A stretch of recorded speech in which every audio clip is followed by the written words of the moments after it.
Capricorn, hey, how are you? It's Lisa. I'm coming in to do the March 2023 general reading. But it's going to be like almost like a self-care spread that I found because I wanted to. There are a lot of transits going on this month. There's a whole bunch of them, but I know the one I'm thinking of primarily is the transit for Pluto to coming into Aquarius. It's the first time it's done it since 1775, 77 or something like that. And, what was going on then, it was like the revolution and, the making of the Constitution and all this good stuff. Not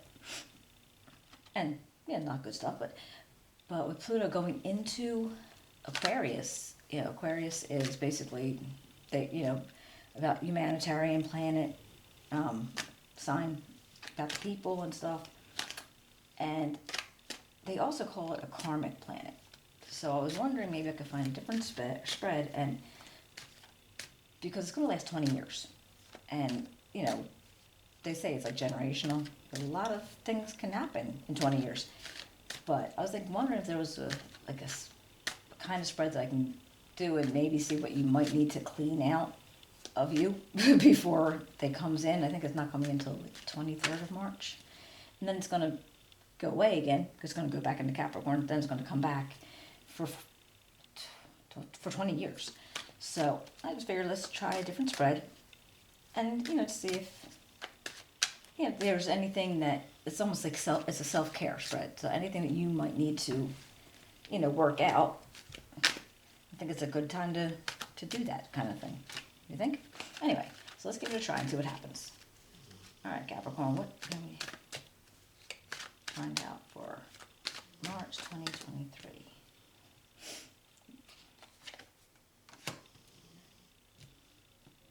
All right, the Six of Swords.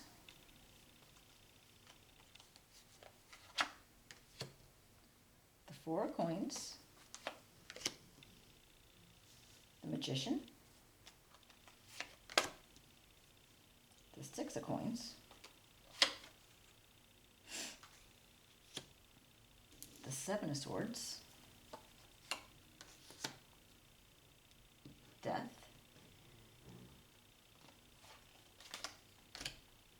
And the Seven of Staffs. Oh, that's the thing too. Capricorn. Pluto is considered the planet of death and rebirth. So things that need to be torn down then will be rebuilt back up differently when it comes up in Aquarius. So it looks like there's 20 years to do it. But let me just see what we can find out for you guys. And I'll clarify with another deck, a couple of the cards, and then I'll pull an oracle card. Now this is interesting. This feels like you want to move away from something. You want to step out of choppy waters. You want to step away from, like maybe there's static going on at work or in your home or just in your environment in general. And I feel like you just want to step away from that. Like you're not wanting to, engage. Maybe it's just like, almost like you're like, not my business, not my issue. I don't want to deal. And again, I don't know where it is, but for whatever reason, it's just making you feel, you're not really wanting to be there. But then again, it could be mentally too. Mentally, you just might be like, I'm going to ignore this and act like I don't see it or I don't hear it. And I'm not engaging in it. Now, it's Four of Coins.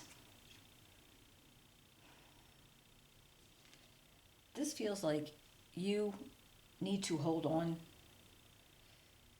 to maybe some things. Not necessarily money. I feel like this is, you need to put your energy and your time and your thoughts, your feelings into you. You need to actually take care of you in a sense. Like you can't be always giving to somebody else. Sometimes there just isn't enough to give. And you have, whatever you have left right now, maybe you're running low on, on energy. Maybe you're running low on time. Maybe, you're almost I don't know, it just came up as a debit, but it just, you don't have enough to give right now. So you need to hold on to what you have for you. Good. Thinking about this, if this was money, if you were, looking at it as money, if you gave away everything you had monetarily wise to take care of somebody else, but your lights get shut off, that's not really helping anybody. And that's not helping, yeah, it's helping them, but then you're kind of screwed. So, but this is what this feels like with this. This is about you taking care of you and not, putting all your time and efforts somewhere else right now. I don't think it's something that's going to be like a forever, but maybe right now, you know, it would be the best thing for you.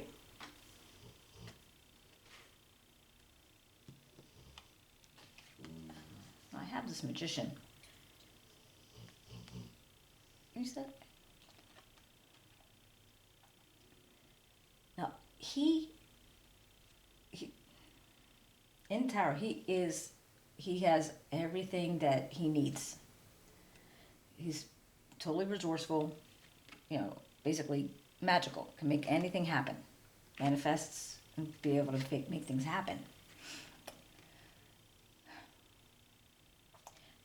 But for some reason, I feel like you are maybe ignoring what you do have available to you. This could be people. This could be, whatever you actually have in your environment. If there's things that you need that you actually have available to you, but you're not going to go get it, or you're not going to ask somebody for help, or you're not going to, try to, talk to somebody to get information that you could use because you're feeling a little bit, you don't want to engage. And maybe that's where the stubbornness is coming from, maybe. I don't know, stubborn, okay? But it's almost like you don't want to, because you don't want to ask for help from whatever, or for whatever situation it is. So, you need to not put time and energy into something that you don't have enough time and energy to do, but you do actually have the ability to get what you need, but you don't want to ask for help to do it. Does that make sense? Let's see.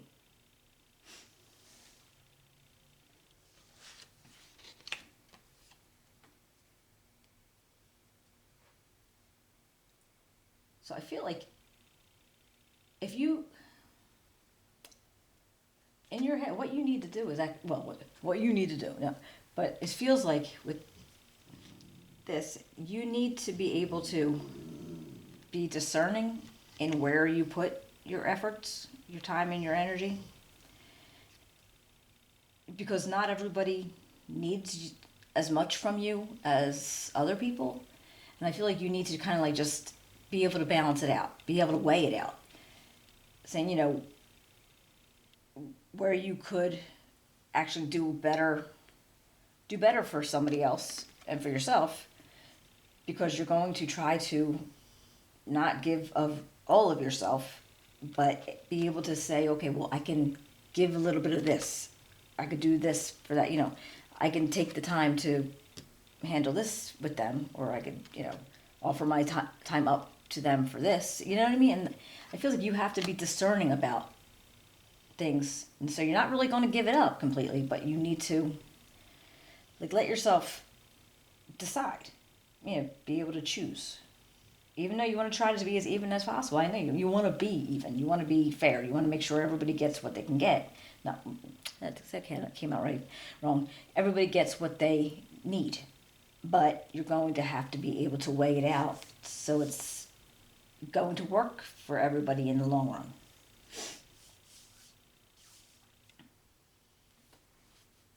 All right.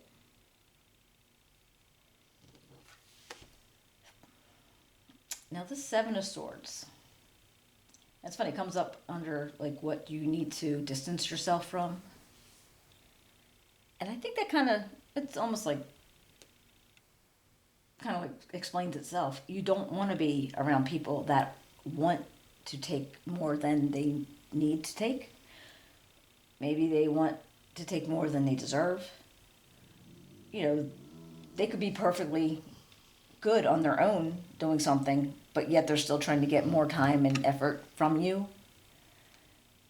And I feel like you need to kind of, just, you don't want to be like, I ain't helping you, but you want to maybe separate yourself a little bit. Don't make yourself so available to that kind of person if that's who you're around. And you don't want to I feel like you don't want to shut them down completely, but just be like, yeah, no, I'm going to let you take care of yourself right now. I'll come back to it. See, yeah, like I don't know, like maybe if you the way you work, like if you're like a supervisor or some kind of person who manages maybe work environments, but it could be home life too. And I know you don't want to be saying to like one of your kids or your partner or anything that, well, you handle it your own self. But in life, we actually do that a lot of times. You work it out. If you really can't work it out, I'll come and help you. But work it out first. And I feel like this is almost like you're giving somebody, what does this say? Teach a man to fish. I feel like that. You're like, it's that kind of energy. Like, just show them how. You teach them how. Or see if they can, and then go help. Don't, you don't want to go whole hog into the whole, I'm going to do it and I'll help you, because they're never going to get it done if they don't have to. Oh, this death card.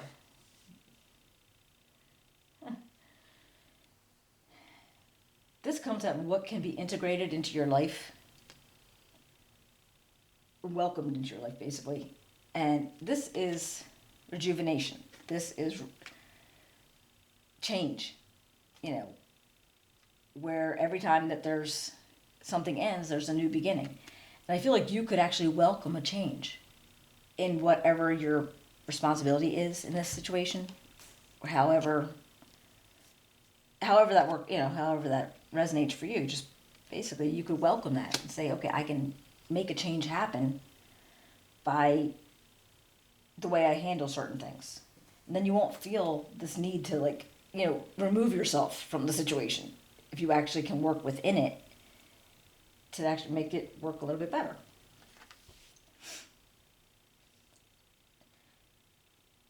And the Seven of Staffs is pretty much saying you have to look at what you can actually be grateful for in whatever this environment is, whatever environment you use.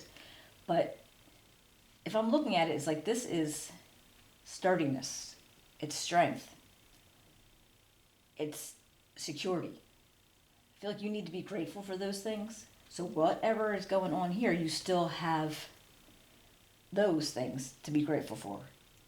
And this can come in many situations. Whether it could be your home, it could be your family, it could be friends, even coworkers. But something to fight for, something to guard for or keep safe. Like you have that.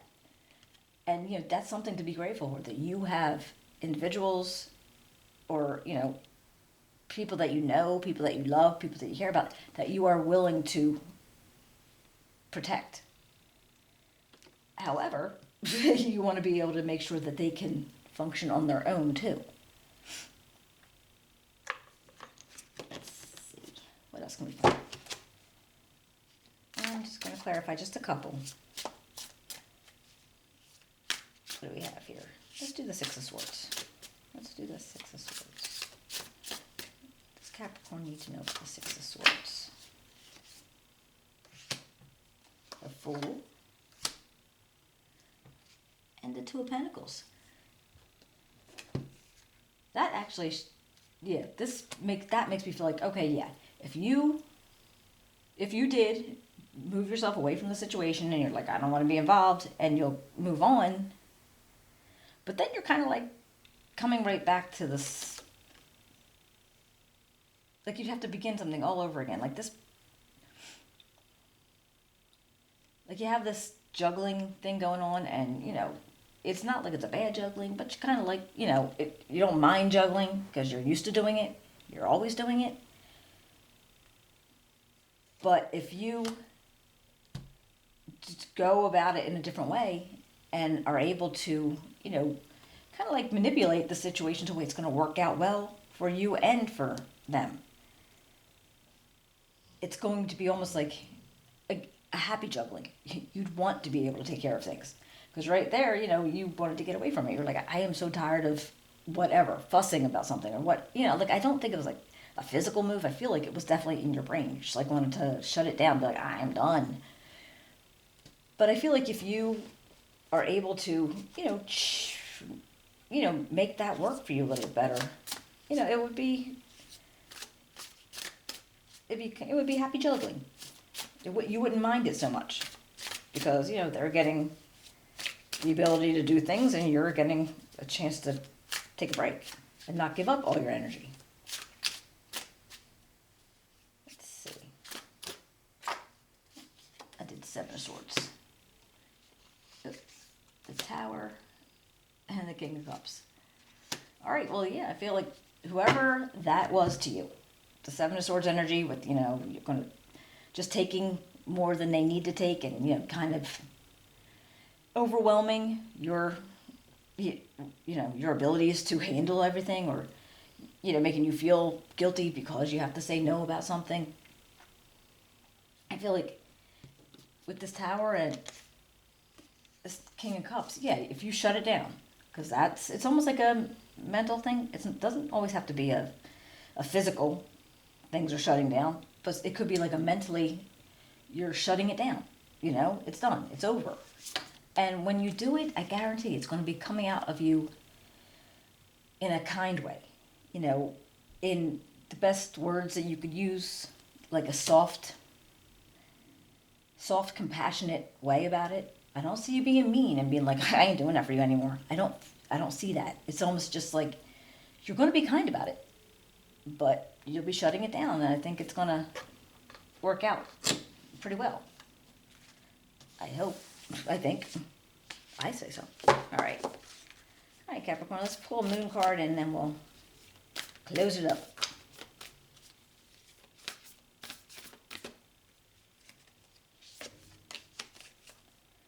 A new romantic cycle begins. Well, I didn't see that, but okay. Maybe. Right? A time for healing. All right. That's the balsamic moon. Interesting. All right, guys. I hope you enjoyed it. I hope it helped you a little bit. If you can give me a thumbs up, subscribe, write me a comment. I'd love to hear about it. And actually, if you want to give me any of your thought processes on the Pluto transit into Aquarius, I think that is the most awesomest thing. But I hopefully come back in the middle of the month. If I can't make it back, I will see you in the beginning of April. All right, take care.